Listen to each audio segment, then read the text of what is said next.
In 1978, French police fired over 100 bullets to kill one man.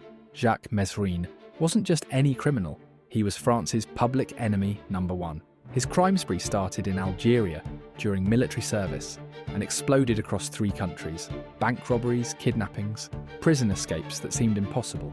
But Mesrine had a signature move that made him legendary. He loved the theatre of crime.